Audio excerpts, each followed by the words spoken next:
বাংলাদেশ ইসলামী আন্দোলনের নায়েবে আমির মুফতি সৈয়দ মোহাম্মদ ফয়জুল করিম বলেছেন, চোর ডাকাতদের আমরা আর ক্ষমতায় দেখতে চাই না। চোর ডাকাত বদমাশদেরকে আর আমরা ক্ষমতায় নেব না।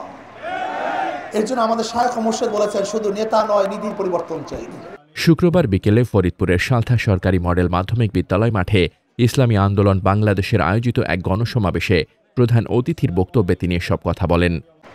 আজকে আওয়ামী লীগ সরকার নাই মানে প্রধান বিচারপতি সেও নেই, নাকি ডিজিএমের প্রধান সেও নেই, এনএসআই প্রধান সেও নেই, আইজি সেও নেই, এমনকি বাইতুল মুকাররমের মসজিদের ইমাম সাহেবও নেই।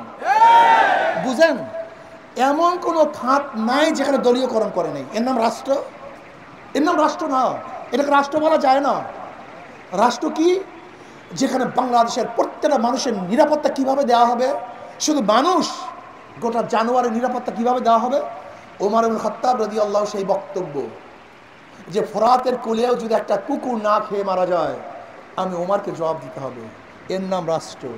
মুফতি ফয়জুল করিম আরও বলেন, আওয়ামী লীগ, বিএনপি কিংবা অতীতে আইয়ুব খান, শেখ মুজিব, জিয়াউর রহমান সবার শাসনে আমরা দেখেছি, কিন্তু মানুষের ভাগ্যের কোনো পরিবর্তন হয়নি। এক দলে আগে চাঁদাবাজি করছে, এখন আর এক দলে চাঁদাবাজি করে। আগে এক দলে ধর্ষণ করছে, আর এক দলে ধর্ষণ করা শুরু করেছে। আগে আর এক দলে চুরি করতো, আর এক দলে চুরি করা শুরু করেছে। শুধু হাতের পরিবর্তন, চেহারার পরিবর্তন, কিন্তু চোরের পরিবর্তন হয়নি। পাটা পুতায় ঘষা ঘষি, মরিচের দফা শেষ। নির্বাচন কমিশনের অবস্থান নিয়েও সমালোচনা করে তিনি বলেন, নির্বাচন কমিশন বলে পিআর পদ্ধতি সংবিধানে নেই, অথচ সংবিধানে আছে সরকার পরিবর্তনের ৩ মাসের মধ্যে নির্বাচন দিতে হবে, তারপর প্রধানমন্ত্রী নিয়োগের সিদ্ধান্ত হবে। কিন্তু আপনারা তো সংবিধানের নিয়ম ভেঙে পরে নিয়োগ পেয়েছেন, সংবিধান মানেন না, অথচ সংবিধানের কথা বলেন। আদালত ব্যবস্থার অবনতির কথা উল্লেখ করে তিনি বলেন, যখন যে দল ক্ষমতায় আসে বিচারকরা তাদের ইচ্ছামতো রায় দেয়। সরকারি দলে থাকলে খুন করলেও শাস্তি নেই, আর বিরোধী দলে থাকলে নির্দোষ হয়েও জেলখানায় ধুঁকে মরতে হয়।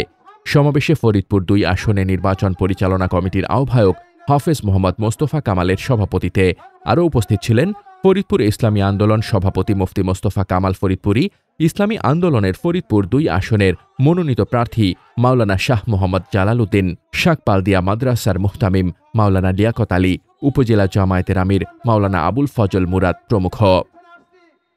মোহাম্মদ শামীম রেজা, দৈনিক খোলা চোখ।